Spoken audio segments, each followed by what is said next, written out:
Welcome to कहानी से सीख YouTube channel. Please like, share and subscribe for more amazing videos. बात उन दिनों की है जब भारत को सोने की चिड़िया कहा जाता था।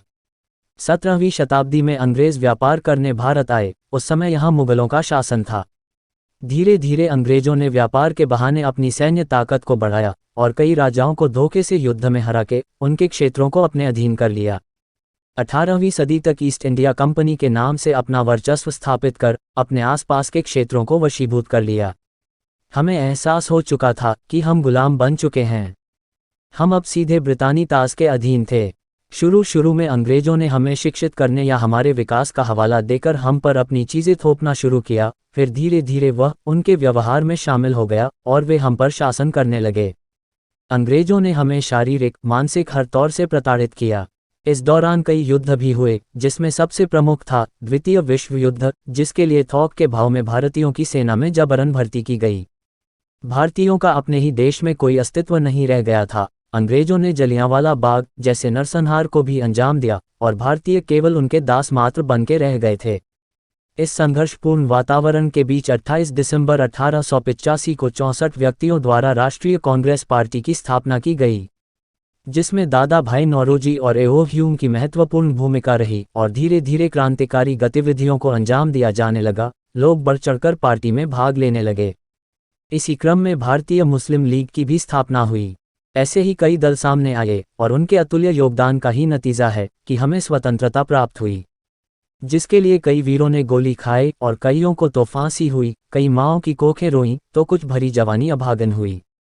इस प्रकार देश को अंग्रेज छोड़ के तो चले गए और हम आज़ाद भी हो गए, परंतु एक और जंग अभी देखना बाकी था, जो कि थे सांप्रदायिक हमले। स्वतंत्रता प्राप्त करते ही सांप्रदायिक हिंसा भड़क उठी। नेहरू और जिन्ना दोनों को प्रधानमंत्री बनना था। नतीजन देश का बंटवारा हुआ। भारत और पाकिस्तान नाम से एक हिंदू और एक मुस्लिम राष्ट्र की स्थापना हुई।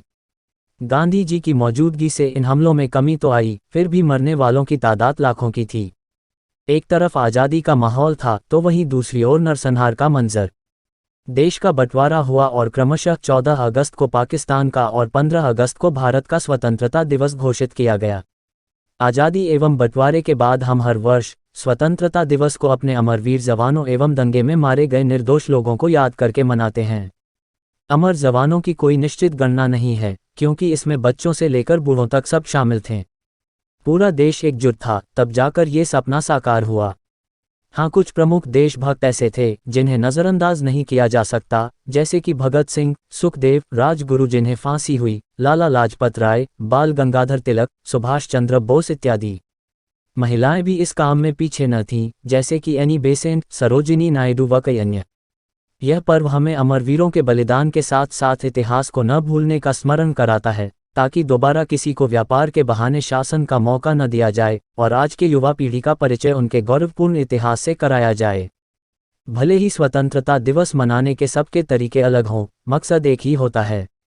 सब मिलजुल कर एक दिन देश के लिए जीते हैं, स्वादिष्ट पकवान खाते हैं और मित्रों को मुबारकबाद देते हैं। आओ हम एक और प्रण लें कि अपने देश को हमेशा साफ सुथरा रखेंगे। धन्यवाद।